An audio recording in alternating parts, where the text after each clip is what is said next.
नमस्कार, स्वागत है आपका। आप देख रहे हैं प्राइम टीवी और मैं कीर्ति लेकर हाजिर हूं प्राइम डिबेट।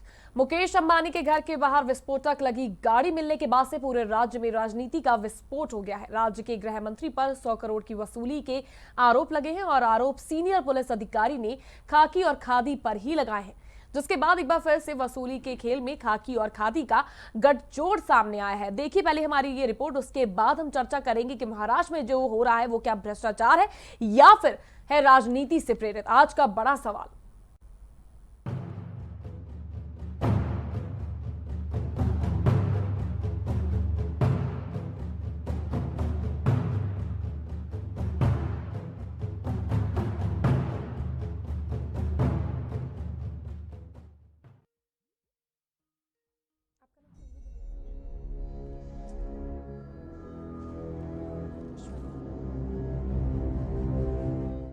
मुंबई पुलिस के पूर्व कमिश्नर परमबीर सिंह के लेटर बम में महाराष्ट्र के गृह मंत्री अनिल देशमुख पर लगे गंभीर आरोपों के बाद राज्य में गहमा गहमी का माहौल है। इसी मामले में गृह मंत्री अनिल देशमुख ने मुख्यमंत्री उद्धव ठाकरे से मुलाकात की। ये बैठक मुख्यमंत्री उद्धव ठाकरे के आवास में करीब 1 घंटे तक चली। 20 मार्च को राज्य विधानसभा में विपक्ष के नेता और भारतीय जनता पार्टी के नेता देवेंद्र फडणवीस ने परमबीर सिंह के आरोपों के बाद अनिल देशमुख के इस्तीफे की मांग की थी। बता दें कि मुंबई के पूर्व पुलिस कमिश्नर परमबीर सिंह ने महाराष्ट्र के मुख्यमंत्री उद्धव ठाकरे को एक पत्र लिखा था, जिसमें आरोप लगाया गया था कि देशमुख ने निलंबित सहायक पुलिस निरीक्षक सचिन वाझे को हर महीने 100 करोड़ रुपए वसूली करने के लिए कहा था।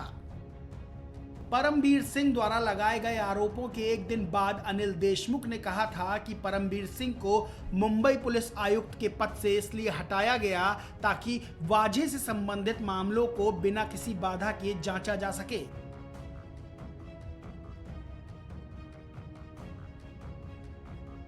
बता दें, बीजेपी ने आरोप लगाया है कि महाराष्ट्र में खादी और खाकी का नेक्सस काम कर रहा है, जो पूरे राज्य में धन उगाही कर रहा है।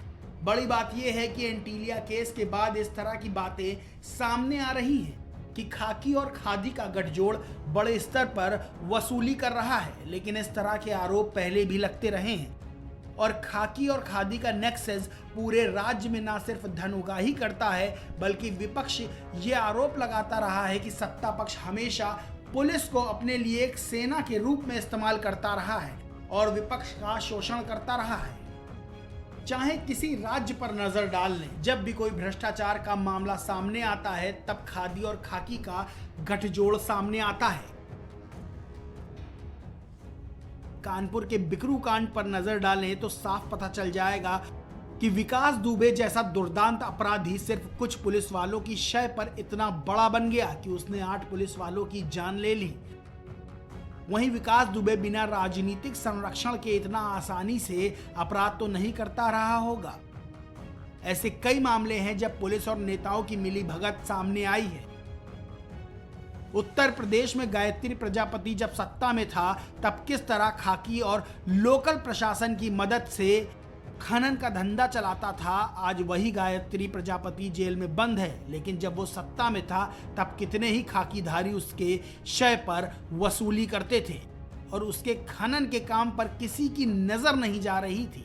ऐसे कई मामले हैं जब खाकी और खादी ने समाज को शर्मसार किया है। उन्नाव में कुलदीप सिंह सेंगर की धमक ऐसी थी कि सामूहिक दुष्कर्म का आरोप लगने के बाद भी इलाके की पुलिस उस पर हाथ डालने से कतराती थी। मुंबई का मामला तो सिर्फ एक तस्वीर भर है। राजनेताओं और पुलिसकर्मियों के गठजोड़ पर हमेशा से ऐसे गंभीर आरोप लगते रहे हैं। Desk report, prime TV.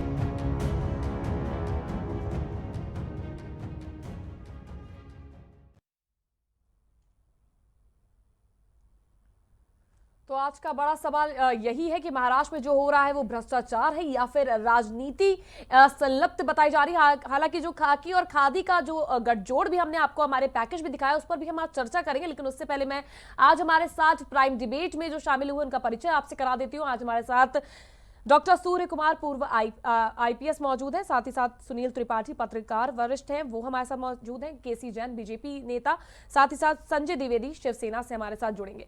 तो सबसे पहले मैं डॉक्टर सूर्य कुमार आप पर आना चाहूंगी।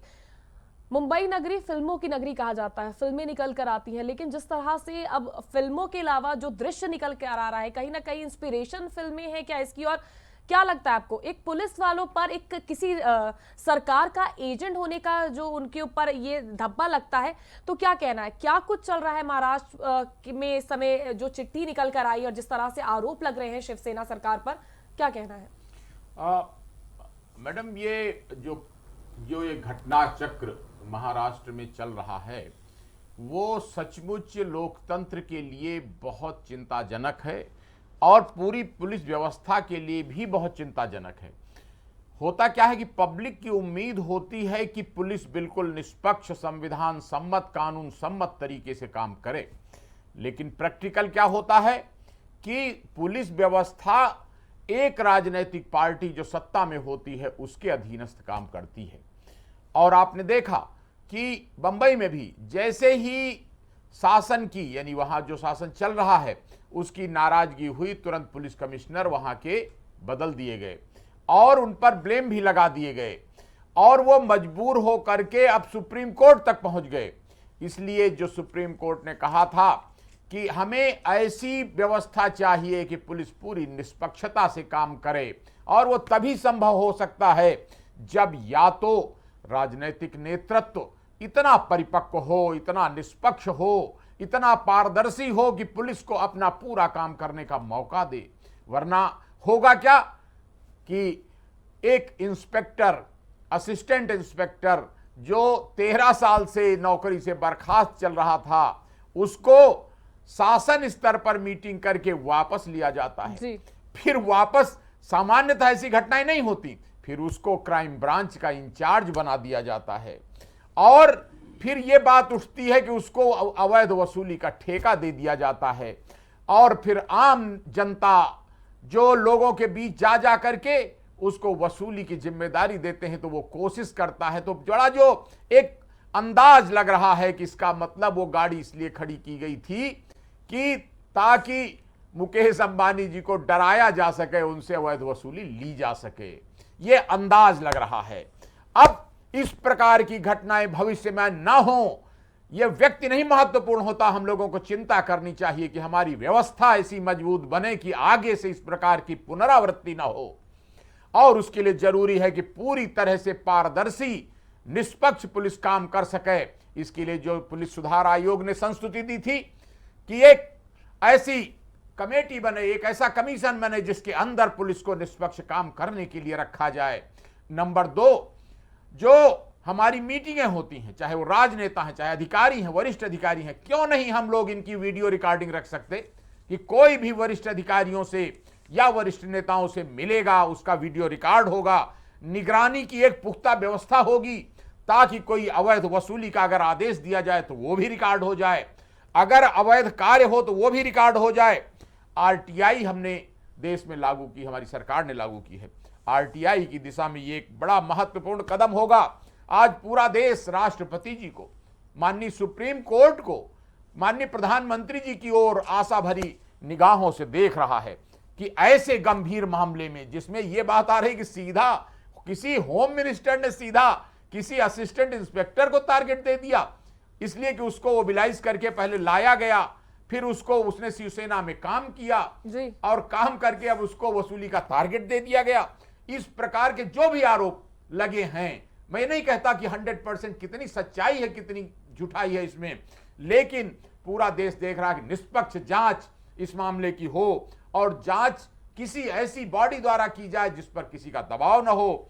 यह प्रश्न एक घटना का नहीं है, एक ट्रेंड का है। अगर ऐसा होने लगेगा तो पुलिस प्रशासन सबका उपयोग लोग इसी प्रकार अवैध कामों के लिए करने लगेंगे। जो छोटे छोटे मामले होते थे उसकी जगह बड़ा संगठित गिरोह बन जाएगा। जो आप कह रही थी खाकी और खादी का गिरोह, बिल्कुल ये न बन पावे, ये जनहित के विपरीत चला जाएगा, लोकतंत्र का गला घोट देगा, ये ठीक नहीं है। बिल्कुल सूर्य कुमार जी, जिस तरह से आपने कहा कि बहुत जरूरी है, क्योंकि जनता जो विश्वास जताती है वो सरकार और कहीं ना कहीं हमारे प्रशासन के ऊपर भी ऐसा विश्वास होता है लोगों का कि इस तरह की चीजें उसके बाद जब सामने आती है तो कैसे जनता अपना विश्वास बनाए। मैं संजय जी के पास जाऊंगी और संजय जी, मैं आपसे जानना चाहती हूँ कि क्या कोई अगर चिट्ठी लिखता है या कोई अपनी बात रखने की सरकार के खिलाफ जाके अगर कोशिश करता है तो क्या वो विपक्ष का एजेंट बन जाता है? मैडम इसमें एक बात कहना चाहूंगा आपसे।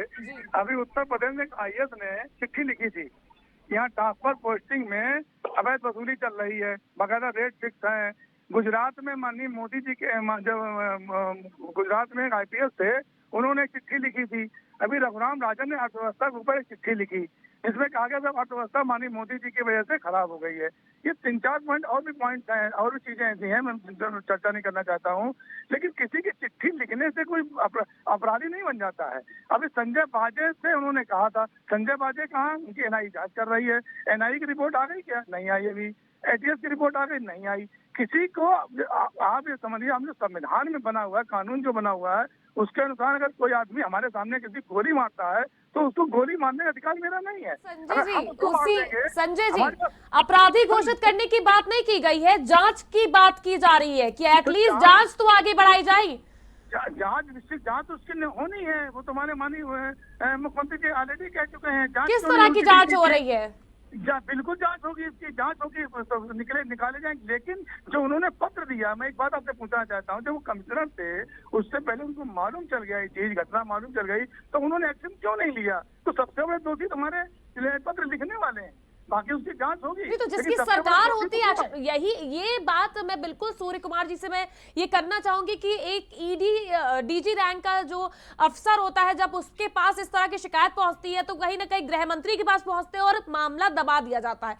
सत्ता आपके पक्ष में आपकी है, सरकार आपकी है, क्यों नहीं कार्रवाई की गई ऐसे लोगों के खिलाफ? नहीं दिया गया, उन्होंने इस मैटर को उठाया ही नहीं। अब उनका भी इन्वॉल्वमेंट देखना पड़ेगा, बीजेपी के भारतीय जनता पार्टी का इन्वॉल्वमेंट भी देखना पड़ेगा। भारतीय जनता पार्टी कैसे? ये आपकी सत्ता के टाइम की बात है, आप भारतीय जनता पार्टी पे कैसे जा रहे हैं? ये आप अरे भारतीय जनता पार्टी पर इसलिए जा रहे हैं कि जिन्होंने अभी तक लेटर क्यों नहीं दिया? 26/7/2020 की बात है ये।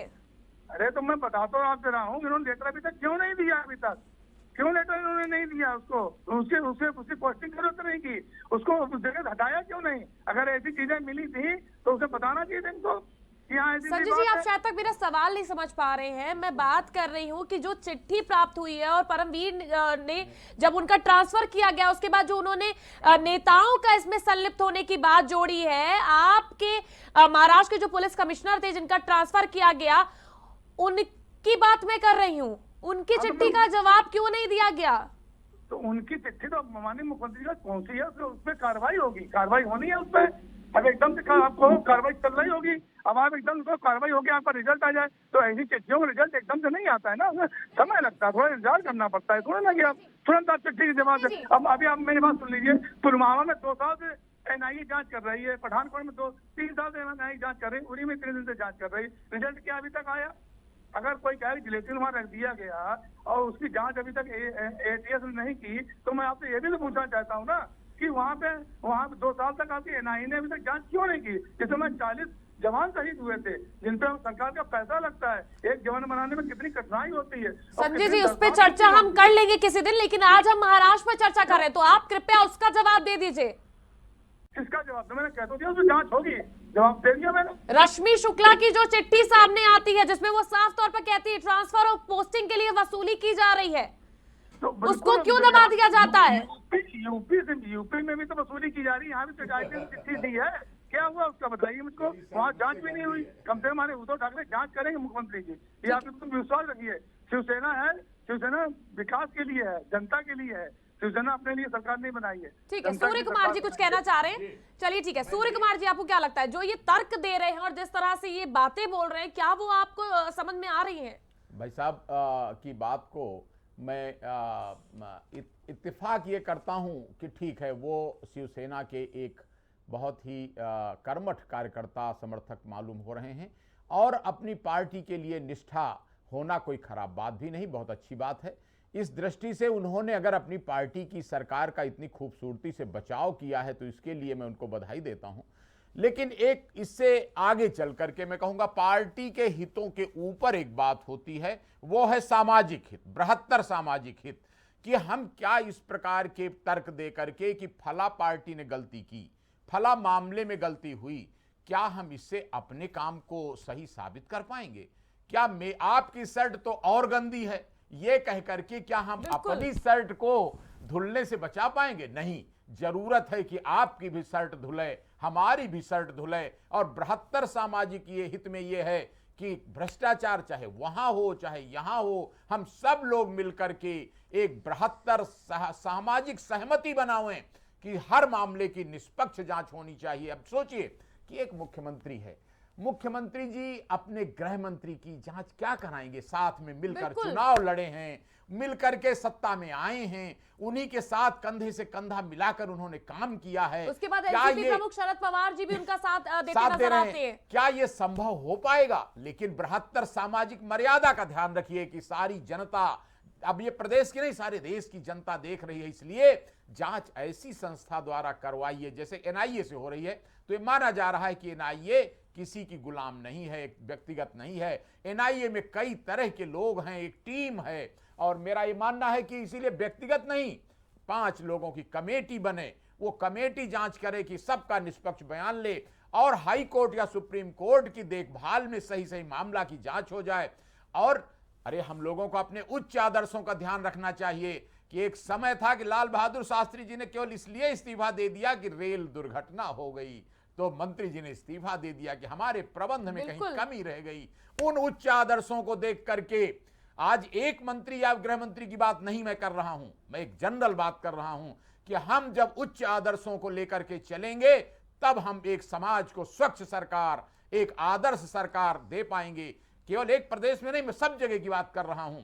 उन बातों को सदैव सार्वजनिक जीवन में ध्यान रखा जाना चाहिए। बिल्कुल सूर्य कुमार जी, आपने सही कहा। इसी साथ हमारे साथ सुनील त्रिपाठी जी वरिष्ठ पत्रकार भी जुड़े हुए हैं। तो सुनील जी, मैं आपसे जानना चाहूंगी, जो जांच कमेटी बनाने की बात हो रही है, और सूर्य कुमार जी ने भी बोला कि जांच कमेटी बनानी चाहिए, जब सीबीआई की जांच द्वारा कराई जाती है तो कहीं ना कहीं राज्यों में ये मतभेद नजर आता है कि केंद्र की सीबीआई है और जांच सही तरीके से नहीं होगी, तो किस पर भरोसा किया जाए, किस पर ना किया जाए?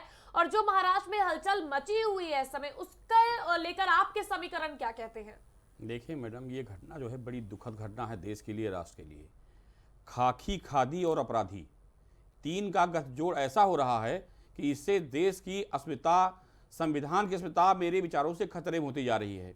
जैसे अभी विकास जी की चर्चा हुई, विकास हत्याकांड में भी खाकी, खादी और अपराधी तीनों सशक्त रहे, जिससे ये घटना हुई। बिल्कुल आज जो कुछ हो रहा है महाराष्ट्र में, ये भी उचित नहीं है। और मैंने देखा कि परमवीर जी, तो अब क्या कहें, ऐसे अधिकारी को तत्काल हटा ही देना। अरुणा वाले केस में जिस तरह से मीडिया ने, समाज ने उनको गलत तरीके से किया, उसके बावजूद भी उनको सत्ता में बैठाए रखा। ये तो उद्धव ठाकरे की एक हठधर्मिता है। और आप देख रहे इतनी बड़ी घटना पे बात होने के बावजूद भी मुख्यमंत्री जी का कोई बयान आया है? आप बताइए, इतनी बड़ी घटना हो गई है डॉक्टर साहब, उसके बावजूद भी मुख्यमंत्री नहीं बोल रहे हैं। इससे ज्यादा शर्म की क्या बात हो सकती है कि आपका चहेता अधिकारी, चहेता मंत्री भ्रष्टाचार में लिप्त के आरोपों में फंसा हुआ है, उसके बावजूद भी आप कुछ नहीं बोल रहे हैं। क्यों, कैसे बोलेंगे आप? उनके तो इस तरह के बयान सामने आते हैं कि अगर आप आग झोंकेंगे तो आप भी उसमें जल जाएंगे, या वो तो साफ तौर पर धमकी देते ही नजर आते हैं। इसका मतलब आपकी चुप्पी, आप भी उसमें संलिप्त हैं। और अगर संलिप्त नहीं हैं तो इसकी जांच एनआईए से या राष्ट्र जिस एजेंसी को लोग मानते हो, जैसे सीबीआई लगाते हैं मोदी जी, तो लोग कहते हैं तो मोदी जी की एजेंसी है, और कांग्रेस थी तो कांग्रेस एजेंसी है। जिस एजेंसी से विश्वास हो उससे इसकी जांच होनी चाहिए, क्योंकि जनता इस बात को लेकर के बहुत भ्रमित है। अपराधी, खादी और खाकी अगर मिल जाएंगे तो देश हमारा कैसे सुरक्षित रहेगा, एक प्रश्न चिन्ह है। बिल्कुल, ये बहुत बड़ा प्रश्न चिन्ह है कि हर जगह जब कुछ ना कुछ ऐसा होता है तो कहीं ना कहीं हम उसमें खाकी और जो खादी की वर्दी है उसको संलिप्त जरूर पाते हैं। तो केसी जैन जी के पास मैं आना चाहूंगी, मैं उनसे पूछना चाहूंगी, जो लगातार शिवसेना सरकार आप लोग पर ये आरोप लगा रही है कि जो भी चीजें सामने आ रही है, ये तमाम लोग जो भी चिट्ठी लेकर सामने आ रही है, कहीं ना कहीं बीजेपी के एजेंट है, और कहीं ना कहीं भाजपा सरकार में ये बेचैनी है कि वो किसी भी तरह से शिवसेना सरकार को गिरा दे।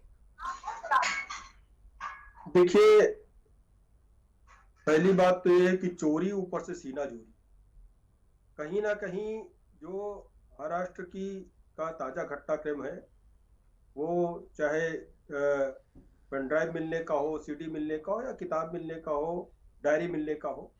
और जिस तरीके से चीजें धीरे धीरे उजागर हो रही हैं, अभी तो खैर उसमें चूंकि जांच चल रही है, जांच अभी पेंडिंग है, ऐसे में अभी सारी चीजें ओपन होकर के नहीं आई हैं। लेकिन जो चीजें उभर करके सामने आई हैं उसमें महाराष्ट्र सरकार का क्या रोल है, उसमें शिवसेना का क्या रोल है, और बहुत सारी चीजें संदिग्ध हैं और शक के दायरे में। ऐसे में जो महाराष्ट्र के मुख्यमंत्री हैं तो वो अपने बचाव में इस तरीके की बयानबाजी कर सकते हैं कि इसमें भारतीय जनता पार्टी का हाथ है, नहीं है, क्या चीजें हैं। देखिए अभी जांच चल रही है, जांच के बाद में सारी चीजें स्पष्ट हो जाएंगी। लेकिन जांच के पहले आरोप लगा देना, जांच के पहले भाग खड़े होना, इन चीजों का क्या मतलब है? ये चीजें कहीं ना कहीं इस बात की ओर इंगित करती हैं कि उसमें शिवसेना की बड़ी भूमिका है, और जो लोग इस तरीके के कार्यों में संलिप्त पाए गए हैं उनमें से बड़ी तादाद शिवसेना के कार्यकर्ताओं की और शिवसेना के नेताओं की है, ना कि भारतीय जनता पार्टी की। लेकिन देखिए जो व्यक्ति गलत है वो गलत है, वो किसी भी पार्टी का हो या भारतीय जनता पार्टी का मानना है। आप देखिए उत्तर प्रदेश में एक नेता थे, विधायक थे, उनके ऊपर रेप का केस लगा, उनको पार्टी से बाहर किया गया और उनको सजा भी दिलाने का काम इसी उत्तर प्रदेश की सरकार ने भी किया, माननीय योगी आदित्यनाथ जी की सरकार ने किया। तो कुल मिला के जो व्यक्ति गलत है वो गलत है। आप पर भी आरोप लगातार लग रहे हैं कि आप भटकाने की कोशिश कर रहे हैं। जिस चिट्ठी की आप बात कर रहे हैं और उनमें जो पुलिस कर्मियों की बात हो रही है, उनके ट्रांसफर और पोस्टिंग कभी हुए ही नहीं। जो समय दायरे की बात हो रही है उस समय में रहते उनके ट्रांसफर और पोस्टिंग नहीं किए गए हैं। लेकिन देखिए ये अभी भी ये जांच, पहली बात तो ये कि अभी भी उसकी जांच चल रही है, और अगर वो हुए हैं या नहीं हुए हैं, या उनकी ट्रांसफर पोस्टिंग करने के लिए पैसा लिया गया था इसलिए डायरी में उन चीजों को इंगित किया गया था, लेकिन बाद में वो ट्रांसफर पोस्टिंग नहीं हो पाई या उनकी आवश्यकता नहीं रही, तो ये सब सारी चीजें जांच का विषय है। अभी जिन लोगों का नाम उजागर हुआ है उनसे भी पूछताछ होगी कि आप वास्तव में ट्रांसफर चाहते थे, नहीं चाहते थे, अगर चाहते थे तो आप पैसा देके चाहते थे या शासन सत्ता के बल पे चाहते थे, या फिर आप संबंधों का इस्तेमाल करके चाहते थे, और अगर आपने पैसा दिया तो किनको दिया, कितना कितना पैसा दिया अगर आपका ट्रांसफर हुआ। तो देखिए ये सब पारदर्शिता तरीके से पूरी जांच होनी चाहिए, और हमें लगता है कि अगर केंद्र की कोई भी बड़ी एजेंसी इसमें जांच करेगी, चीजें उजागर होंगी, साफ होंगी, और साफ होना चाहिए, क्योंकि देखिए भ्रष्टाचार से जुड़ा हुआ बड़ा मामला उजागर होकर के सामने आया है। और डायरी में आपने जिनका जिक्र किया कि भाई उनके ट्रांसफर नहीं हुए थे, लेकिन उनके नाम इंगित हैं, उस समय उनके ट्रांसफर हुए नहीं थे, उनकी यहाँ से यहाँ पोस्टिंग नहीं हुई थी, लेकिन वो ऐसा तो नहीं कि वो चाहते थे और उन चीजों को लिखा गया बाद में, या पैसे की बड़ी डिमांड हुई इसलिए उनका ट्रांसफर पोस्टिंग नहीं हो पाया, ये भी हो सकता है। तो ये सारी चीजें जांच के दायरे में है, और जांच से पहले किसी को सर्टिफिकेट दे देना। ठीक है केसी जैन जी, मैं आप पर आऊंगी। सुनील जी कुछ कह रहे थे, पहले मैं सुनील जी की बात सुन लेती हूँ, उसके बाद सूर्य जी आपके पास आऊंगी। जी सुनील जी, केसी जैन जी, आपने भी देखा होगा कि उन्नाव विधायक को कब गिरफ्तार किया गया? जब पीड़ित का पूरा परिवार ही नष्ट हो गया। आपकी सरकार भी साफ सुथरी नहीं कि आप कुछ दूध धुले हुए हैं, जनता हर चीज समझ रही है, मीडिया हर चीज समझ रही है। कुलदीप सिंह सेंगर के ऊपर तब उनकी अरेस्टिंग तब की गई जब सारी मीडिया, सारे समाज के लोग एकदम भाजपा की छवि खराब करने लग गए। ऐसी परिस्थिति में कुलदीप सिंह सेंगर की गिरफ्तारी की गई। और उत्तर प्रदेश में भी देखिए इस तरह की घटना अभी हुई, पशुधन घोटाला हुआ, बिल्कुल खादी दागदार हुई। तो ये गठजोड़ पूरा देश में घून की तरह देश को खाया जा रहा। क्या उत्तर प्रदेश हो, चाहे मध्य प्रदेश, चाहे बिहार हो, चाहे बंगाल हो, ये देश के लिए एक खतरा उत्पन्न हो गया, क्योंकि हमारे पास साक्ष्य नहीं है, लेकिन ट्रांसफर पोस्टिंग का धंधा पूरे उत्तर प्रदेश से लेकर के भारत के कोने कोने तक होता है। इसकी भी जांच सीरियस होनी चाहिए। ईमानदार अफसर सड़क किनारे बैठे मिलते हैं, बेईमान भ्रष्ट अफसरों को पंचम तल से लेकर के जिलों तक बैठाया जाता है। क्यों बैठाया जाता है? ये आप ही गवर्नमेंट की बात नहीं है, हर गवर्नमेंट में आपने देखा होगा कि जो ईमानदार अफसर हैं उनको अच्छी कुर्सी नहीं मिलती। क्यों नहीं मिलती है? क्या आप देश को देना चाह रहे हैं? क्या करना चाह रहे हैं इस राष्ट्र के लिए? प्रमुख सचिव से लेकर के जी जितने भी अफसर हैं जो काम कर रहे हैं जी, पिछले 4 सालों से जो सरकार चल रही है जी, या इसके पिछले 5 साल तक जो सरकार रही, कुल मिलाकर के जितने भ्रष्ट अफसर हैं केवल वही सरकार चलाते हैं, आप ये कहना चाहते हैं? नहीं, ये नहीं मैं कह रहा हूँ। उनका ये कहने का मतलब नहीं केसी जैन जी, उनका साफ ऐसा है, मैं ये नहीं कह रहा हूँ भ्रष्ट अफसर ही चलाते हैं जिनके ऊपर जांच चल रही है। जैन जी, ये मैं नहीं कह रहा हूँ, लेकिन ईमानदार अफसरों को तवज्जो बहुत कम मिलता है। ये भी आप जान रहे हैं। नहीं, ये गलत बात है। नहीं, हम ये इस पिछली सरकारों में होता रहा जी है। देखिए, हमारी सरकार में ऐसा नहीं है। अगर ऐसा नहीं हुआ होता तो पशुधन घोटाले में 2-2 आईपीएस का नाम आया, कानपुर में 2-2 आईपीएस का नाम आया, क्यों आया आप बताइए? क्यों आया? डाल दिया जाता था। कोई अपराध पनपने से पहले ही उसको नष्ट कर दिया जाए तो अपराध अपराधी नहीं रहेगा, लेकिन अगर पनप गया, फैल गया तो आप क्या करोगे बताइए? आप परंपरा को तोड़ने का काम भारतीय जनता पार्टी की सरकार ने किया है कि भ्रष्ट अधिकारी जो हैं उनके खिलाफ जांच कराना, भ्रष्ट अधिकारियों को जो है वेटिंग लिस्ट में डालना, भ्रष्ट अधिकारियों को महत्वपूर्ण जिम्मेदारी से अगर सारे आप कहना सारे ईमानदार अफसर ही काम कर रहे हैं तो कैसे लोग पशुधन घोटाले में पकड़े जा रहे हैं, कैसे कानपुर कांड में पकड़े जा रहे हैं? आप बताइए। ऐसा नहीं है, मैं ये नहीं कहता कि जब कोई कांड उजागर होता है तो उसमें क्यों संलिप्त होते हैं खाकी कहीं खादी कहीं अपराधी, ये तीन का नाम क्यों आता है? जनता चाहती है ना कि विश्वास जिस पर जनता करती है, चाहे वो राजनीतिक पार्टी से हो, हम नेताओं पर विश्वास करते हैं, हम अपने प्रशासन पर विश्वास करते हैं। जब वही संलिप्त रहेंगे इन बड़ी चीजों में तो हम किस पर विश्वास करेंगे, किस पर जनता विश्वास जताएगी? देखिए, आप एक जिम्मेदार चैनल की एंकर हैं, आपका सवाल बिल्कुल जायज है, लेकिन इन सारी चीजों पे अंकुश लगाने के लिए लगातार माननीय योगी आदित्यनाथ जी लगातार उसके लिए प्रयास कर रहे हैं। आप देखिए, कई बड़े अफसरों को जबरन सेवानिवृत्ति देने का काम इसी योगी आदित्यनाथ जी की सरकार ने किया है। जबरन सेवानिवृत्ति क्यों दी गई? ऐसा नहीं था कि केवल उनको सेवानिवृत्ति दे दी गई। अगर जबरन सेवानिवृत्ति उनको दी गई है तो वो लोग हाई कोर्ट जा सकते थे, सुप्रीम कोर्ट जा सकते थे, लेकिन चुपचाप वो अधिकारी बैठ गए। सेवानिवृत्ति के बाद में उन्होंने कोई कदम नहीं उठाया। क्यों नहीं उठाया? क्योंकि वो कहीं ना कहीं जांच के दायरे में थे, कहीं ना कहीं कार्य में उनकी लापरवाही पाई गई या कार्य में ढिलाई पाई गई। देखिए, कार्य में लापरवाही या कार्य में ढिलाई में कोई बहुत बड़ी सजा तो नहीं हो सकती है, लेकिन उनको जबरन सेवानिवृत्त जरूर किया जा सकता है कि आप कार्य नहीं करना चाहते हैं, आपकी रुचि सरकार के काम काजों को निपटाने में नहीं है।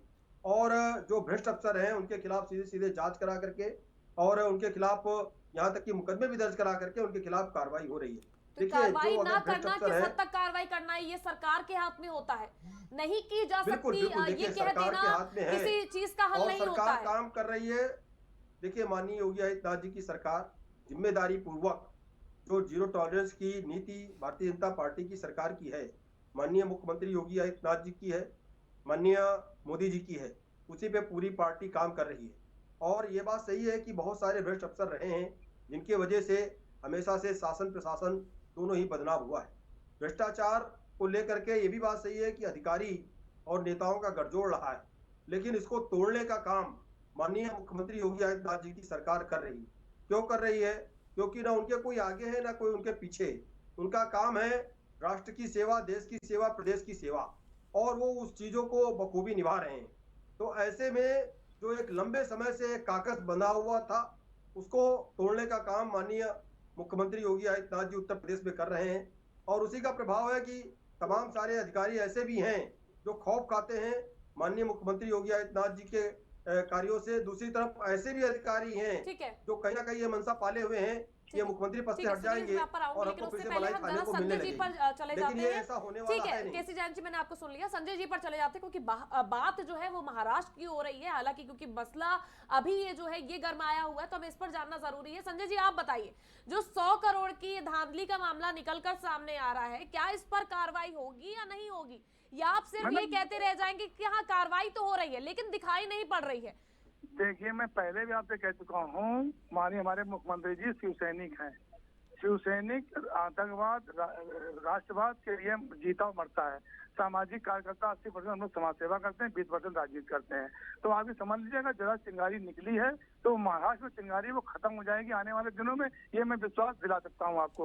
और जहाँ तक जांच की बात है, जांच बिल्कुल 100% होगी, चाहे उसमें कोई मान हो। और जो अभी लोग कह रहे हैं कि मुख्यमंत्री जी ने कोई वक्तव्य नहीं दिया, मुख्यमंत्री जी पहले दिन कह चुके हैं कि इस केस में, जिलेटिन केस में, हिरेन के मर्डर केस में, या जो भी केस है, इसमें जो भी संदिग्ध होगा, जो भी अपराधी पकड़ा जाएगा NIA ATS की जांच में, उसको कड़ी से कड़ी सजा मिलेगी।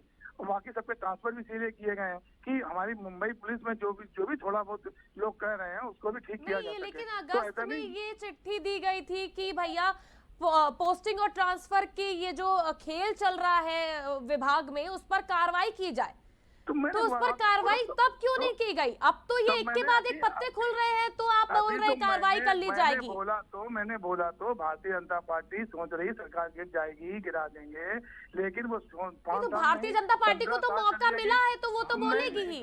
मौका नहीं मिला उनको, मौका थोड़ी ना, इसे मौका थोड़ी ना कहते हैं। आज कोरोना इतनी महामारी फैली हुई है, मौका कोरोना की इससे क्या मतलब?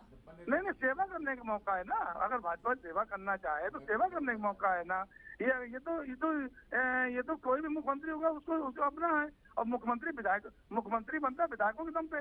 कोई भारतीय जनता पार्टी कैसे सोचना बनता है कि चलिए ठीक है, ठीक है, सुनिए, सूर्य कुमार जी कुछ कह रहे हैं, चलिए हम उनकी, चलिए ठीक है। राज्यपाल जी से मिलने जा रहे हैं, राज्यपाल जी से मिलने क्या मतलब? वो तो आपका घर है। राज्यपाल से जाके से मिलिए, वो तो आपका घर है। जो हमारे एमएलसी की अपॉइंटमेंट नहीं कर पा रहे हैं 4 महीने से, 6 महीने से, वो किसके हक में लड़ रहे हैं? वो भी आप ही घर है। वो जो 4 महीने से 6 महीने से मैटर पड़ा एमएलसी का पड़ा हुआ है, 10 एमएलसी बनाने नहीं बना रहे हैं। माननीय राज्यपाल जी संवैधानिक पद है, उनको तो निष्पक्ष रहना चाहिए, लेकिन हमारे मामले जी निष्पक्ष नहीं है आज के डेट में महाराष्ट्र के, उनको निष्पक्ष रहना चाहिए। ठीक है सूर्य कुमार जी, अच्छा आप बताइए, रश्मि शुक्ला द्वारा चिट्ठी लिखी जाती है, इंटेलिजेंस की वो ऑफिसर है, उसके बाद डीजी को ये चिट्ठी ट्रांसफर की जाती है, फिर वो गृह मंत्री को सौंप देते हैं, उसके बाद एक डीजी लेवल के आदमी का ये बोलना कि इसको आप थोड़ा इसको सहेज के रखिएगा, इसको ओपन मत होने दीजिएगा, इस तरह का क्या उनके पास वो अधिकार नहीं थे कि वो तत्काल प्रभाव से इस पर कार्रवाई कर सके, जो आज लगातार बातें खुल रही हैं? सबसे पहले तो मैं जितने लोग यहाँ पर ये कार्यक्रम देख रहे हैं और जो भाग ले रहे हैं सबसे ये अनुरोध करूंगा कि आप सब जानते हैं कि ट्रांसफर की समस्या और इसमें रिश्वत लेने की समस्या ये देश के कई प्रदेशों और राज्यों में अलग अलग जगह सुनने में आई है। हम लोग अब क्यों ना, वो समय आ गया है कि एक ऐसी पारदर्शी पॉलिसी बना लें कि जिसमें भ्रष्टाचार की गुंजाइश ही न रहे। कैसे कि अभी तक ऐसी कोई ट्रांसफर पॉलिसी किसी राज्य ने नहीं बनाई कि जिसमें यह दिखाया जा सके कि इस कारण से इस व्यक्ति को इस जगह से यहां ट्रांसफर किया जा रहा है, उसका मूल्यांकन करने की पद्धति क्या है। जैसे कि साल में मूल्यांकन होता है, 10 साल का मूल्यांकन होता है, मूल्यांकन के आधार पर अगर कोई महत्वपूर्ण जगह है तो अधिकारियों की जिस प्रकार से यूपीएससी में मेरिट बनती है, कमीशन में भर्ती के समय बनती है, उसी तरह सबकी मेरिट बनी रहे, ताकि महत्वपूर्ण पदों पर तैनाती के समय उस मेरिट के आधार पर तैनाती हो जाए। और दूसरी बात, मूल्यांकन की ऐसी पारदर्शी प्रणाली हो, जैसे माननीय प्रधानमंत्री जी ने कहा कि 360 डिग्री मूल्यांकन, यानी पब्लिक से भी पूछा जाए, नीचे वालों से भी पूछा जाए, तब कोई निष्पक्ष मूल्यांकन हो अधिकारी का कि इस प्रकार इतने नंबर पाए इस साल इसने, और उसके आधार पर मेरिट बनी रहे और पोस्टिंग में, ताकि कोई गुंजाइश न रह जाए भ्रष्टाचार की। नंबर 2, अभी तक भ्रष्टाचार पर निगरानी रखने के लिए कोई प्रभावी क्रिमिनल इंटेलिजेंस यूनिट हम लोग किसी राज्य में नहीं बना पाए। एक ऐसी संस्था जो लगातार लोगों के टेलीफोन, लोगों के वाद विवाद, मिलना जुलना नजर रखे और रिपोर्ट देती रहे कि फला अधिकारी कर्मचारी, फला नेता भ्रष्टाचार की तरफ बढ़ रहा है, इसको रोका जाए। और फिर संपत्ति का जब्तीकरण, कि अगर कर ही लिया तो संपत्ति के जब्तीकरण का जो अभियान चला दिया जाए कि ज्यादा जितना इकट्ठा कर लिए हो वो वापस सरकार की तरफ जनता के लिए जब्त कर लिया जाएगा। ये 3-4 सुझाव हैं मेरे कि हम जो बृहत्तर जनहित में ले सकते हैं, और उससे कंप्लीट कि ये तर्क फिर देने की जरूरत नहीं पड़ेगी कि कार्रवाई होगी, अरे वहां भी तो हुआ, ऐसा भी तो हुआ। इन बातों के बजाय हम लोगों को बृहत्तर जनहित में जब ये निर्णय लेंगे और अपना अपना सफाई देने की बजाय एक जिस चीज में भी गुंजाइश रहती है, ज्यादा छूट रहती है, वहीं गड़बड़ होता है। इसलिए छूट न रहे और बारीक नियम बनाए जाएं, ये मेरा सुझाव। सूर्य कुमार जी, आप ये भी देखिए ना कि परमवीर जी तो तब तक चुप रहे जब तक उनका ट्रांसफर नहीं हो जाता। बिल्कुल सही। जैसे ही ट्रांसफर हो गया उसके बाद से वो भी एक के बाद एक पत्ते खोलने लगे कि अब मैं तो फंसा ही हूं, साथ में सबको लेकर जाऊंगा। ये भी नियम उचित नहीं है। ऐसी छूट रहे कि हर जगह पर, कि जैसे पुलिस को बताया मैंने पहला ही सुझाव कि पुलिस सुधार आयोग ने जो बात कही थी कि किसी अधिकारी को ऐसा दबाव न रहे कि बोल ना सके, बिल्कुल, और किसी को इतनी छूट न रहे कि लूट सके। तो इन दोनों बातों के लिए एक स्वतंत्र बोर्ड, एक स्वतंत्र कमेटी जिसमें सभी क्षेत्रों का प्रतिनिधित्व हो, जब वो होगा तब पारदर्शिता बढ़ेगी। ठीक है संजय जी, मैं आपसे जानना चाहूंगी कि किस तरह से सचिन वाजे के घर से भी डायरी मिली है, उसको लेकर आप क्या कहेंगे, जिसमें साफ तौर पर जो पैसे वसूली का जो आपका रैकेट चल रहा था उनके द्वारा पूरा का पूरा, उसमें पूरा चिट्ठा लगातार लिखा हुआ है, कोड वर्ड में बातें की गई हैं। अगर लाख रुपए की वसूली की गई है तो एल लिखा हुआ है, 1000 की हुई है तो के लिखा हुआ है, कौन सी गली से करी गई है, कौन से विभाग से करी हुई है, कौन से हुक्का बार से करी गई है, इसकी पूरी डिटेल निकलकर सामने आ रही है। तो आप इस पर कुछ कहना चाहेंगे या इस पर भी जांच हो जाएगी, इसको लेकर आप पलड़ा झाड़ लेंगे? नहीं झाड़ रहा हूँ, मैंने पल्ला कहाँ झाड़ा बताइए। मैं नहीं, तो कह रहा हूँ एनआईए जांच कर रही है, जो भी उसकी वो चीजें हैं ईडी जांच करेगी, सब सरकार की क्या कार्रवाई है, सरकार द्वारा क्या कार्रवाई है, सरकार की क्या जिम्मेदारी है? सुनिए तो जी सुन रहे हैं संजय जी, सुनाइए। अब अगर कोई अपराधी हर प्रदेश में, जैसे अभी सूर्य कुमार जी ने कहा, यहाँ पे उसने 8 हज़ार पुलिस अधिकारियों को मार डाला, उसमें 99 पुलिस अफसर शामिल थे, तो उसमें 4-5 जेल में भी हैं। अगर एक आदमी से हम पूरी पुलिस डिपार्टमेंट को गुनाहगार सिद्ध कर देंगे तो ये मेरा कहना है। संजय जी, अभी फिलहाल हम महाराष्ट्र की बात कर रहे हैं, महाराष्ट्र सरकार में जो लोग संलिप्त है, हम पूरे पुलिस फोर्स को यहाँ इन्वॉल्व कर ही नहीं रहे। सूर्य कुमार जी को भी हमने अपनी डिबेट में इसीलिए शामिल किया हुआ है, वो भी पूर्व आईपीएस रह चुके हैं, तो मैं उनको नहीं कर रही हूँ यहाँ पे। इसीलिए मैंने आपसे कहा जो संलिप्त होंगे आपको पूरा रिजल्ट मिल जाएगा। मुंबई में ऐसे लोगों की सफाई 100% हो जाएगी कि आप जो आदमी आतंकवाद को खत्म कर सकता है। किस चीज का इंतजार संजय जी, किस चीज का इंतजार हो रहा है और कब तक ये इंतजार होगा? अब मेरी बात सुन लीजिए, एक मिनट, हम जो कुछ कहना चाह रहे तो आप सुन लीजिए। आतंकवादी कितने ज्यादा थे महाराष्ट्र में? माननीय बाला साहब ने सबसे पहले क्रिकेट टीम का विरोध किया और पाकिस्तान क्रिकेट टीम खेलने से बंद कर दी यहाँ पे, तो पहले व्यक्ति थे ना वो। संजय जी, जो मैं सवाल पूछा है आप उसकी बात करिए ना। मैंने उसका जवाब तो दिया आपको कि जो भी संलिप्त होगा, जो उसमें इन्वॉल्व होगा, वो उस पर कड़ी से कड़ी कार्रवाई की जाएगी। ये मैं बिल्कुल 100% आपसे कह रहा हूँ। चिट्ठी मिल रही है, उसके बावजूद एक डायरी मिल जाती है, उसमें इतना पूरा कांड निकल कर सामने आ जाता है। आप अपने ही गृह मंत्री पर कैसे कार्रवाई करेंगे, जरा बताइए ना। अनिल देशमुख पर आप कैसे कार्रवाई करने वाले हैं? एक पुलिस वाला इन्वॉल्व है, उसे कोई सबूत नहीं मिल रहा है तो आप अनिल देशमुख पर किस तरह से कार्रवाई करने वाले हैं संजय जी? इन्वॉल्व करते हैं, मतलब इन्वॉल्व करते हैं। लखनऊ मर्डर हुए हैं, 8 पुलिस वाले मारे गए, तो यहाँ मुख्यमंत्री जी को हम दोषी ठहराते हैं, क्या मतलब इसका? या हम डीजीपी को दोषी ठहराते हैं? ये तो मतलब थोड़ी ना था। जिसके खिलाफ सबूत मिलेंगे। संजय जी, अनिल देशमुख पर आप कैसे कार्रवाई करने वाले हैं? चलिए, आपने बोला पुलिस पर तो कार्रवाई हो जाएगी, जो अधिकारी इसमें संलिप्त है उन पर कार्रवाई हो जाएगी। अनिल देशमुख पर आप कैसे कार्रवाई करने वाले हैं? तो मैंने कह तो दिया, अगर अभी संसद उनकी आई कहाँ, अभी उनका कहाँ पता चला कि वो इन्वॉल्व है? अरे हवाबाजी करने थोड़ा ना भारतीय जनता पार्टी हवाबाजी कर रही है। हवाबाजी बात मान लीजिए, सरकार आपकी है ना, कार्रवाई तो आपको करनी है। नहीं षड्यंत्र कर रही है। अब आप अपने गृह मंत्री को छुपाने की कोशिश करेंगे तो भैया विपक्ष तो उठकर आएगा ही, सवाल तो पूछेगा ही। हम लोग शिव सैनिक, हम लोग किसी छिपाते नहीं। अगर हमारा शिव सैनिक भी दोषी होगा तो उसे हम कार्रवाई करेंगे, उसमें भी नहीं घबराएंगे। भी आप समझ लीजिए, उस पर भी कार्रवाई होगी अगर तो दोषी होगा। ठीक है सूर्य कुमार जी, ठीक है, कार्रवाई करेंगे। सूर्य कुमार जी लगातार कह रहे हैं, किस तरह से कार्रवाई करेंगे अनिल देशमुख पर, ये आप जरा बता दीजिए। क्रिमिनल प्रोसीजर कोड, जो आपराधिक दंड प्रणाली है, देश की आपराधिक दंड संहिता है, उसमें यह लिखा हुआ है कि अगर कोई मामला, जैसे आपने सुना कि वो जो असिस्टेंट इंस्पेक्टर थे मिस्टर वजहे, उनको गिरफ्तार किया गया, और गिरफ्तार करने के बाद क्या था कि पहले तो ये साबित हुआ कि वो गाड़ी जिससे जिलेटिन की रॉड ले जाई गई थी वो उन्हीं के प्रयोग में रहा करती थी महीनों से। बिल्कुल। दूसरा फिर ये निकला अगले दिन उसका मर्डर हो गया जो उस गाड़ी का मालिक था। देखिए किस प्रकार की दुर्भाग्यपूर्ण घटनाएं हो रही हैं कि वो इंस्पेक्टर जो 13 साल बाद नौकरी में आता है, वो इंचार्ज बन जाता है क्राइम ब्रांच का, और क्राइम ब्रांच के इंचार्ज रहने के नाते वो इस प्रकार के षड्यंत्र में दोषी सिद्ध पाया जा चुका है, और बाद में ये निकलता है कि वो तो पुलिस कमिश्नर साहब से प्रायः बहुत घनिष्ठता से मिलता जुलता था, यानी कि उनके भी देखभाल में काम करता था। और उसके बाद अगले ही दिन वो जब कार मालिक का मर्डर हो जाता है, ये भी सिद्ध हो जाता है, उसको कोशिश की गई कि एक्सीडेंट है, समुद्र में डूब गया है, और उसके बाद वो साबित हो गया कि मर्डर है। और इस मामले में जब क्रिमिनल प्रोसीजर कोड के मुताबिक बयान आ गया पुलिस कमिश्नर का कि गृह मंत्री जी ये करा रहे थे। अब ये बताइए कि इसके बाद कौन से सबूतों की आवश्यकता रह जाती है? पूरा नेक्सस आर पार संजय पूरे जी। देश को दिख रहा है।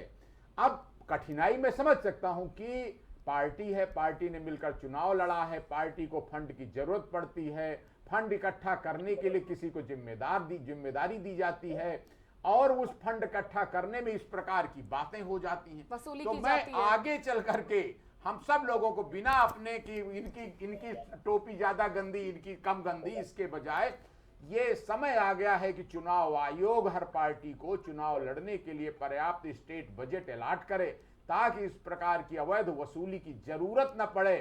समस्या को जड़ से खत्म करना चाहिए, जड़ में जाना चाहिए, बजाय इसके कि हम एक व्यक्ति को पकड़ लें, उसको हल्ला मचाएं, अरे ये चोर है, ये चोर है। बिल्कुल। जान रहे हैं कि सारी पार्टियां पैसा इकट्ठा करती हैं। बिल्कुल, सारी गाड़ी में पार्टियों नोट गिनने वाली मशीन रखी जाती है आजकल पुलिस की गाड़ियों में। तो ये जड़ में जाना चाहिए, और बुद्धिजीवी होने के नाते यहां जब हम बैठते हैं तो अपने निजी हित के बजाय हमें राष्ट्र हित की चिंता करते हुए यथासंभव, लेकिन मैं नहीं कहता हूं सूर्य कि कुमार नहीं जी, सब कुछ हम एक बता चीज देंगे, समझाइए बदल ना देंगे। कि क्यों ये पद मिलने के बाद इस भ्रष्टाचार में कहीं ना कहीं खाकी बदनाम होती चली जाती है, और खबर तक नहीं लगती अधिकारियों को कि क्या वो इतने इस भ्रष्टाचार में इतने संलिप्त हो गए हैं कि वो खाकी की गौरवशील बिल्कुल, खाकी को बिल्कुल। भी आप बदनाम कर रहे हैं, और आपको बिल्कुल, बिल्कुल बिल्कुल। समझ में नहीं आ रहा है। बिल्कुल, बहुत आपने प्रासंगिक सवाल उठाया है। क्यों करते हैं ऐसा? खाकी की बात यह है कि बाहर से तो लगता है और संविधान कानून के मुताबिक कि पुलिस कानून के मुताबिक चले, लेकिन जब कानून के चलने वाले जो लोग हैं वो क्या स्वतंत्र हैं? वो कानून के मुताबिक चलने के लिए स्वतंत्र नहीं रहते। उनको अगर जरा सा वो दाहिने से बाएं हो जाए, तो आपने देखा किस तरह पुलिस कमिश्नर को जैसे ही, पहले तो सब कुछ ठीक चलता रहा, जैसे ही वो बात खुल गई तुरंत पुलिस कमिश्नर को वहां से हटा दिया गया और उनको डिसग्रेसफुली हटा दिया गया। तो जब तक हम अपनी व्यवस्था को नहीं पारदर्शी बनाएंगे, ट्रांसफर पॉलिसी नहीं पारदर्शी बनाएंगे, खाली ये लिख दिया करेंगे कि जनहित में निर्णय लिया गया है कि इनको यहां कर दिया जाए, जनहित में उनको वहां कर दिया जाए, अरे वो क्या जनहित है, ये बात खोलकर लिखी जाए, तब पारदर्शिता बढ़ेगी, तब पुलिस को निष्पक्ष बनाया जा सकेगा। बिल्कुल। सुनील जी, आपका क्या कहना है? जो आईपीएस अफसरों के तबादले कर दिए जाते हैं, उन्हें रिटायर कर दिया जाता है, जबरन रिटायर कर दिया जाता है। 3 आईपीएस अफसरों को अभी हाल ही में उत्तर प्रदेश में जबरन रिटायर किया गया, इसको लेकर आपको क्या कहना है? कहीं ना कहीं इस चलते भी जो खाकी बदनाम हो जाती है, वो आवाज नहीं उठा पाती है, क्योंकि राजनीति और दबाव के चलते वो इतना दब जाते हैं कि अधिकारियों के पास शायद कोई और रास्ता नहीं रह जाता। देखिए मैडम, ये तो एक वानगी है।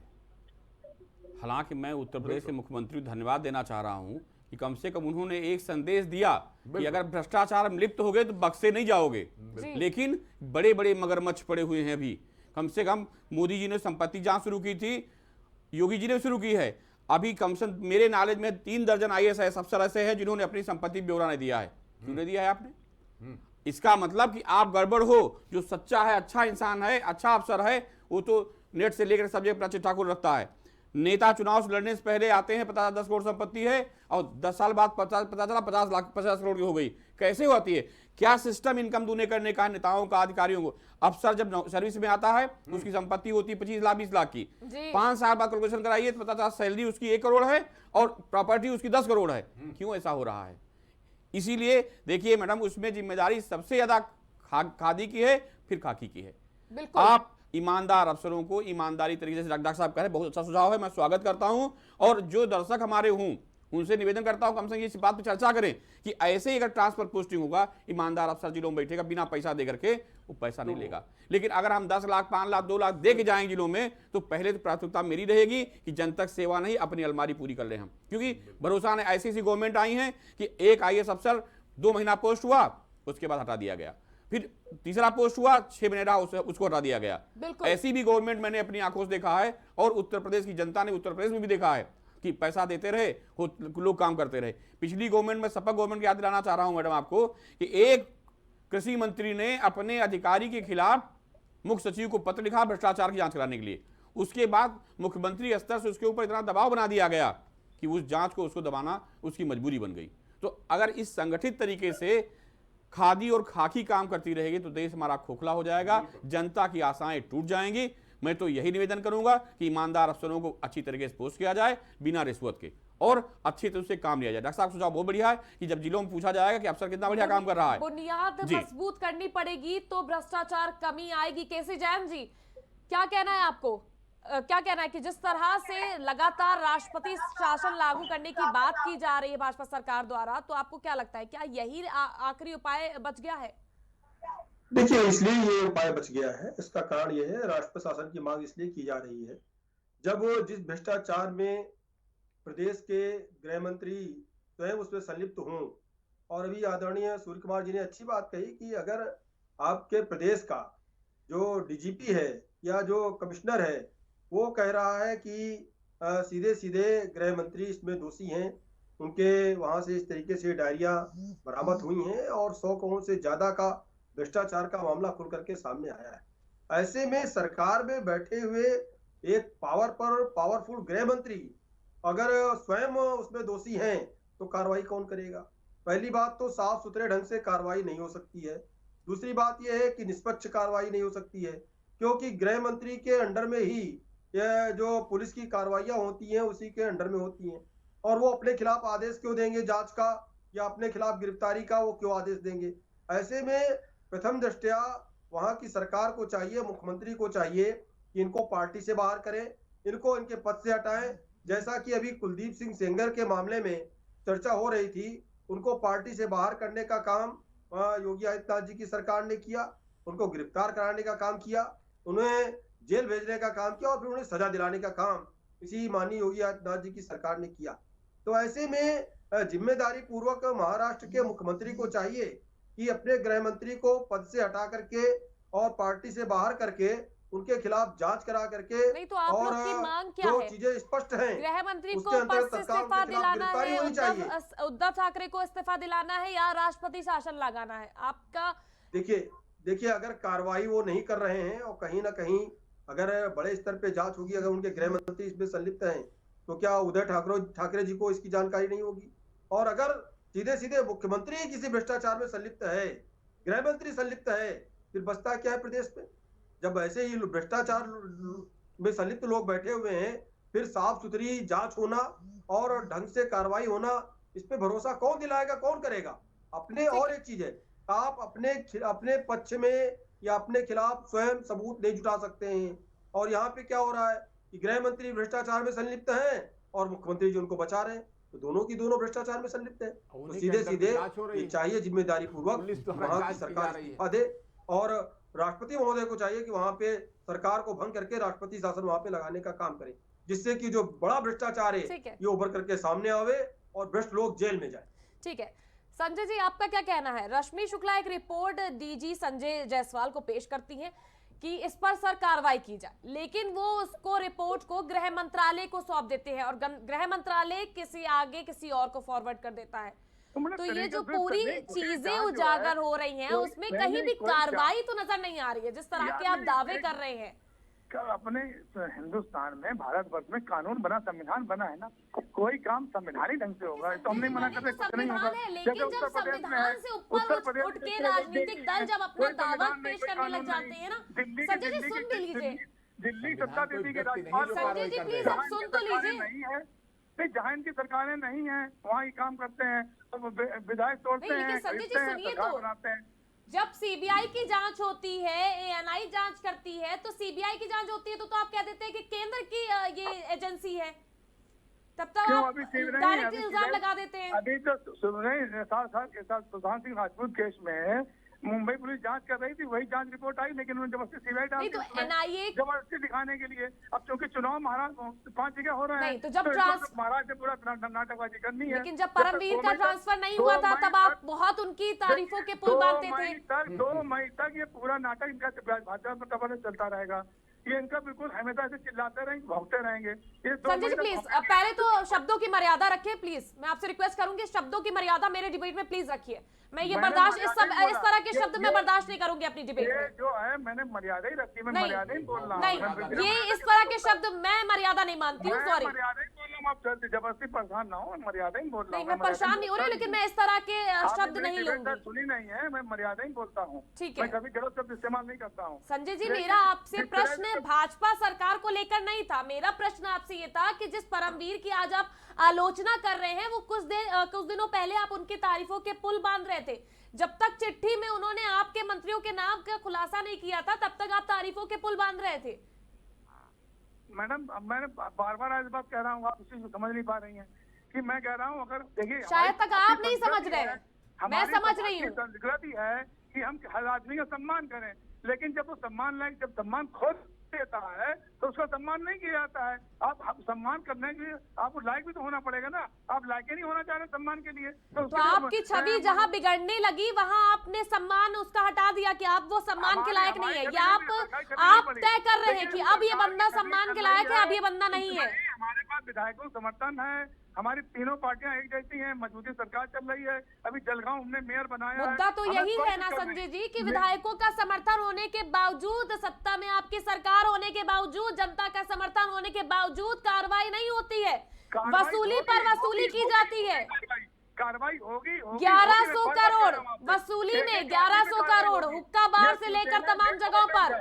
ये बीजेपी लेड गवर्नमेंट नहीं, शिवसेना लेड गवर्नमेंट है। शिवसैनिक हमेशा हक के लिए लड़ता है, चाहे पूरे देश में या अरे तो शिवसेना सरकार कार्रवाई क्यों नहीं कर रही है? कार्रवाई चल रही मुख्यमंत्री जी बोल भी नहीं रहे हैं। कम से मुख्यमंत्री अपना बयान देना चाहिए उनको।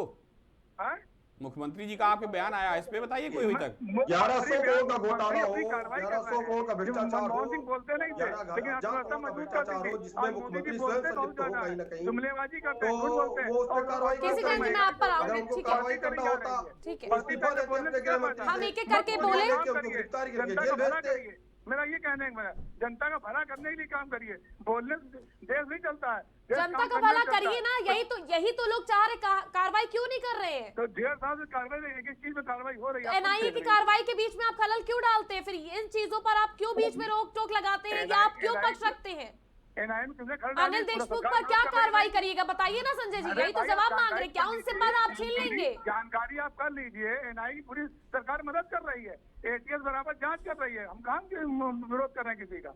यही इसी एनआईए को आप जांच से रोक रहे थे संजय जी। सुशांत सिंह हमने पहले रोका, सुशांत सिंह राजपूत में हम सीबीआई से मना कर रहे थे, लेकिन सीबीआई क्या हुआ आखिर में? संजय जी राजनीतिक दबाव के बाद अगर आप जांच एजेंसियों को ये सौंप देते हैं जांच करने के लिए, तो वो जांच नहीं कहलाती है। इसके पहले आप एनआईए को फाइल नहीं सौंप रहे थे। हाथरस में जो बहन की डेथ हुई थी उसमें पुलिस यहाँ कह रही थी उसमें दुष्कर्म नहीं हुआ, आखिर सीबीआई ने निकाला देखिए कि नहीं संजय जी, दुष्कर्म हुआ। मैं सवाल केसी जैन से भी कर चुकी हूँ, क्योंकि जो खादी और खाकी के जो मेल जोल है ना, गठजोड़ है, ये जरूर टूटना चाहिए। ये मेरा भी मानना है। मैं भी कह रहा हूँ आपसे, ये टूटना चाहिए। ये मैं खुद कह रहा हूँ आपसे, टूटना चाहिए। तो गृह मंत्री तो रहते कर हुए क्यों निष्पक्ष करते क्यों जांच नहीं हो है? पाएगी? होगा महाराज, मैं आपको बिल्कुल अच्छा ऐसा दिखाई पड़ेगा, आप खुद कहेंगे हाँ। संजय जी यही सचिन वाजे आपके करीबी थे, करीबी अगर करीबी जिनके ऊपर 1100 करोड़ की वसूली का इल्जाम लगा हुआ है, तो ये वसूली कहीं ना कहीं मंत्रियों की जेब में भी तो जाती होगी। अरे करीबी सारा सचिन वाजे कहा जाते थे, लेकिन मगर वो गलत निकलेंगे तो उनमें कार्रवाई होगी ना। संजय जी ये आप समझिए ना। कार्रवाई कैसे? डायरी मिल चुकी है, सारे तथ्य सामने आ चुके हैं, तो उसमें कहीं ना कहीं जो और मंत्री भी उसमें जुड़े होंगे और उन पर कार्रवाई करिएगा कि नहीं करिएगा?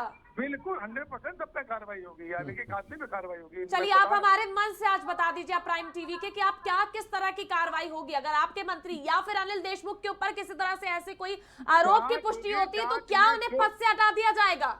जांच में जो दोषी होगा उसके ऊपर कार्रवाई होगी, 100% होगी, यकीन मानिए बिल्कुल कार्रवाई। दोषी होते हैं अगर वो पाए जाते हैं तो अनिल देशमुख को आप पद से हटाएंगे? मैं किसी का नाम क्यों लूं? जब उनको क्या दोष है? भी जबरदस्ती किसी को दोष नहीं लगाना चाहिए भाई। सुशांत सिंह राजपूत में तो लगा था, इन्वॉल्वमेंट सामने आ रही है तो दोष लग रहे हैं। लिए हैं क्या बने? मुझे एक बात बताइए, सुशांत सिंह राजपूत ने जो एफआईआर हुई थी बिहार में, नहीं तो उसमें मसला तो यही है ना, हत्या कर दी गई। क्या आखिरी में हुआ?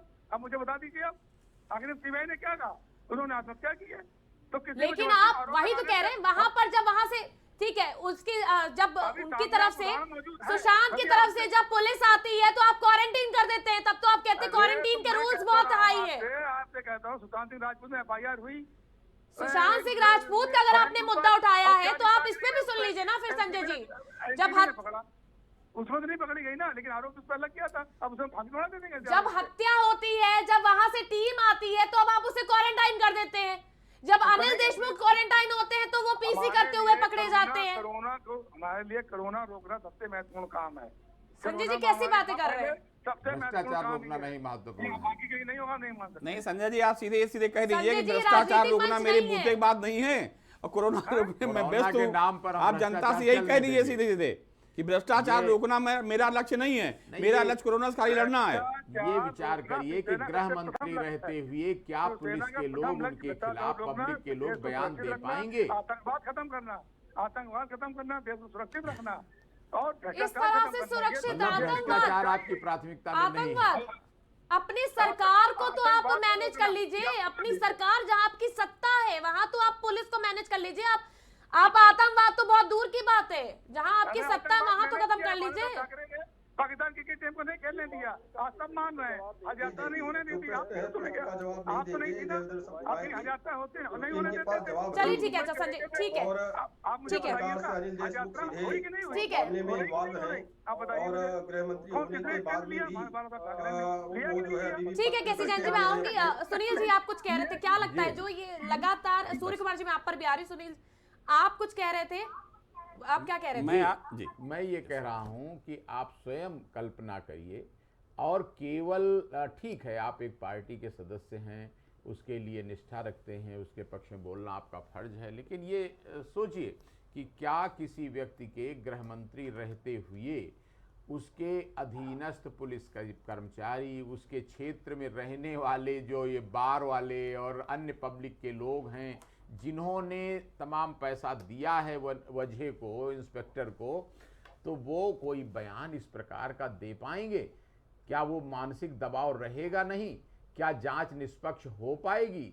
इसलिए क्या ये उचित नहीं होगा कि नहीं भी हटाइए तो कम से कम ये होना चाहिए कि गृह मंत्री के पद से उनको बदला जाए, बिल्कुल, ताकि निष्पक्ष जांच हो सके। सामाजिक जीवन की जो जांच कौन करेगा? जांच करती है पुलिस, और पुलिस NIA में भी पुलिस के ही अधिकारी हैं, तो वो जांच करने जाएंगे। क्या पुलिस के लोग, पब्लिक के लोग इस प्रकार की बातों पर सही बयान दे पाएंगे? तो अगर सामाजिक मर्यादा का, देश की जो भ्रष्टाचार को रोकना केवल एक व्यक्ति का, एक पार्टी का काम नहीं है, ये सारे समाज का काम है। बिल्कुल सूर्य कुमार जी, मेरे पास समय की कमी है, ठीक है।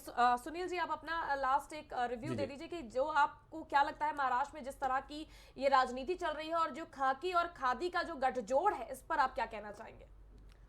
देखिए मैडम, ये हमने पहले भी कहा, खाकी खादी अपराधी इस देश को घुन की तरह हाँ, खा रहे जी, हैं, जी। हाँ, और खाते रहेंगे।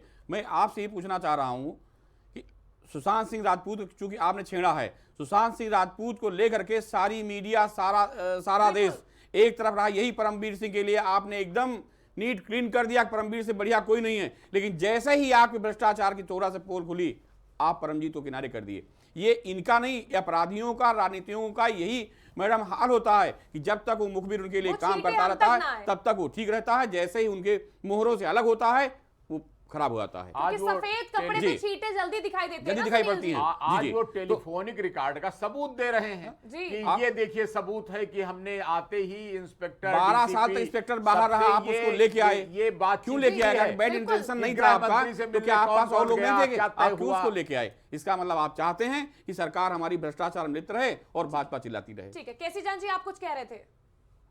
देखिए, जिस प्रकार से अनिल देशमुख जी गृह मंत्री होते हुए भ्रष्टाचार में संलिप्त पाए गए हैं, 1100 करोड़ रुपए का मामला है, डायरी में सारी चीजें उजागर है, और वहां के कमिश्नर को अब दोषी ठहराना कि वो गलत है, ये कहीं ना कहीं सत्ता दल अपने गृह मंत्री का बचाव कर रही है।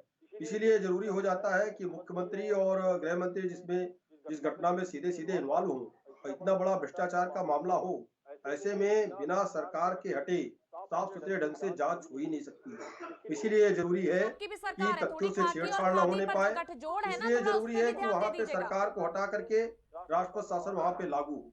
अन्यथा वहां के मुख्यमंत्री को चाहिए कि कम से कम गृह मंत्री को उनके पद से हटाते हुए, उनको पार्टी से बाहर करते हुए अगर वो हिम्मत दिखाएं कि उनको गिरफ्तार करके जेल भेजें, तब तो ये माना जाएगा कि जो मुख्यमंत्री चाहते हैं कि साफ सुथरे ढंग से जांच हो और मुख्यमंत्री इसमें इन्वॉल्व नहीं है।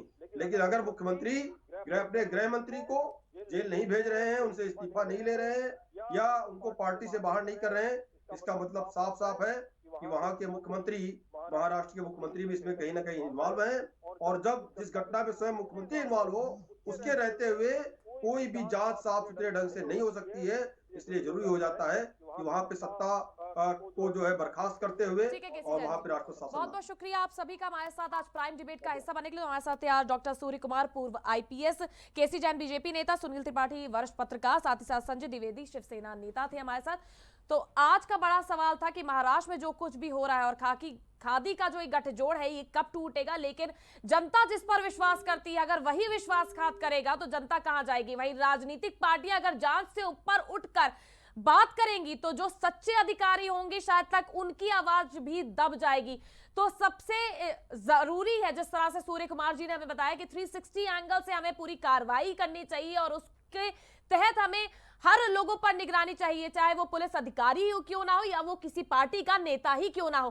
तभी खादी का जो ये गठजोड़ है इसे तोड़ना बहुत ज्यादा अनिवार्य है। फिलहाल के लिए बस इतना ही। मैं फिर हाजिर होंगी किसी नए मुद्दे के साथ ऐसे ही सवाल पूछते हुए। आप कहीं मत जाइएगा, देखते रहिए प्राइम टीवी।